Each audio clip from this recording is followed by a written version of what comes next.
Well, I haven't heard from all of them. Yeah, right, yeah. Zach and Tori are still, very much keeping to themselves. I think they must have made some kind of pact and they're being very, strict about it. I think it's a shame. On Little People, Big World this week, Amy and Chris are looking for a new house, but Amy's worried that they're looking a bit outside of their budget. I'm worried that this house is a little out of our budget, but it's good to look at it and just see. Yeah, I think the first step is to see if we like it, and then if we do, then work out how we pay for it. Chris and I, we're kind of looking for another house.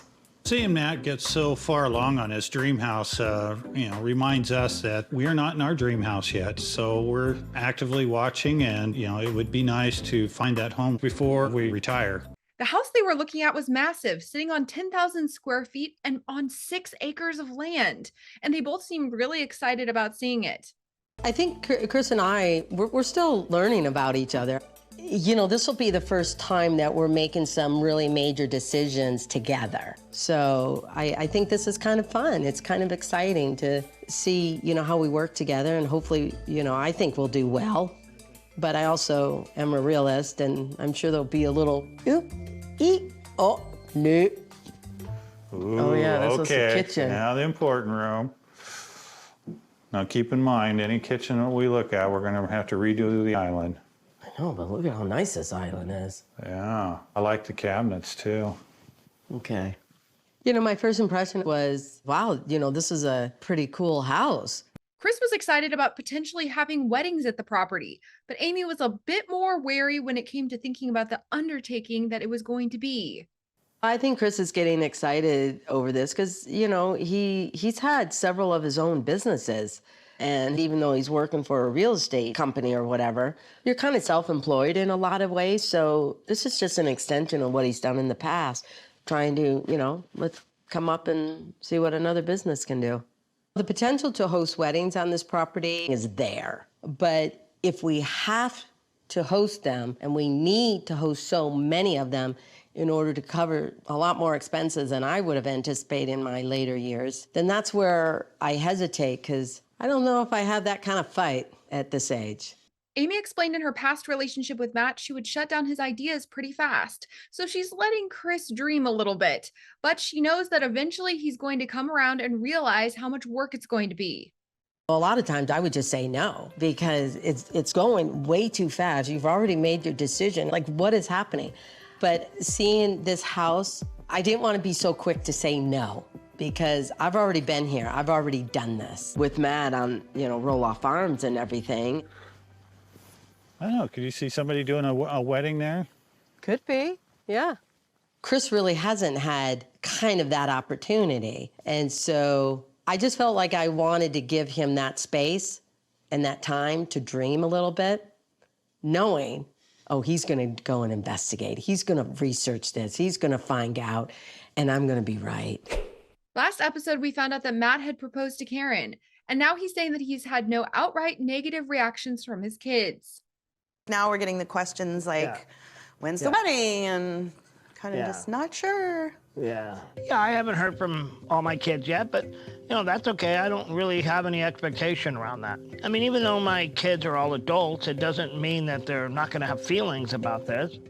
But I haven't gotten any negativity directly, no. And, if any of my kids, wanted to discuss our engagement, I'd be way open to that.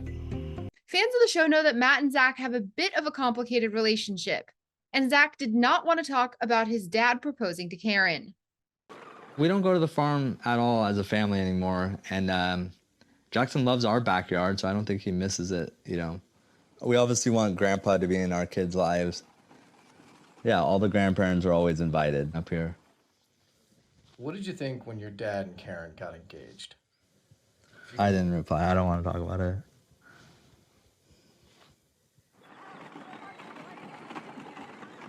There aren't a lot of bad feelings. I just don't want to talk about my dad's engagement. Zach and Tori opened up about their son Jackson and navigating parenting. Jackson's going through that time where kids are starting to point out that he's different. He's going to have to handle that.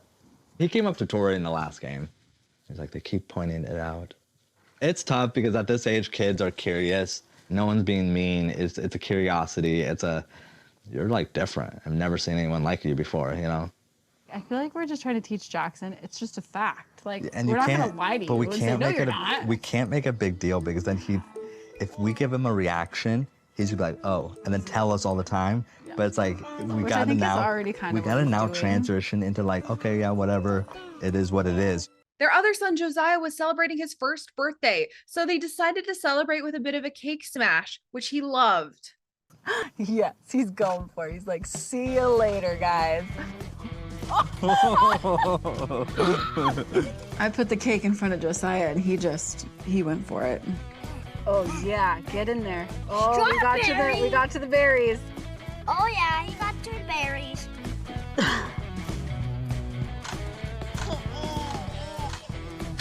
Dude, there's so much frosting. This party that we had for Josiah for his first birthday is the last party we're throwing. This is the We're last done. party. From here on out, it's friends only, and then like family dinner or something like that. Later on, Chris and Amy were planning to have Caryn and Matt come over to talk about their charity event. And Chris warned Amy about Caryn's ring. Caryn and Matt have known each other for a long time. So I'm happy for them that, you know, they're choosing to make that step for each other if that's what they want to do.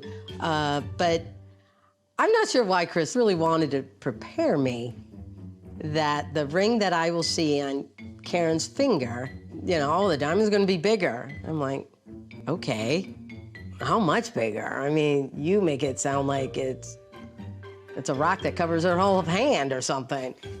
I don't get into all that stuff. Well, as long as you're happy with it, that's what counts. Of course I'm happy. Amy did end up asking to see the ring, but she was super polite about everything.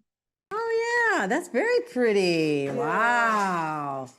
When Amy asked to see the ring, I would say I was a little apprehensive. You know, who wants to do that? And, you know, the moment was just fine. And I think she's okay that we're engaged. She probably expected it at some point. And yeah, she's been really nice about it. Geez, I guess second half of life is better, huh? Hey, you always had some good ones, so. It does feel a little funny to me. You know, Matt's my ex, but, you know, I'll be okay. As long as we don't get, you know, nitty gritty and personal. At the end of the episode, Matt talked about Zach and Tori, saying that they don't come to visit very often, and he hopes that that changes in the future. Zach and Tori are still, you know, very much keeping to themselves up there. But I keep holding out hope that maybe they would come, but I think they must have made some kind of pact, and they're being very, you know, strict about it, that they don't want to come to the farm. You know, but if I want to see Zach and Tori, I got to go up there, which I do. Josiah just had a birthday party, and I went up for that, but I haven't seen him down here in quite a few months. I think it's a shame, and I hope we can change that.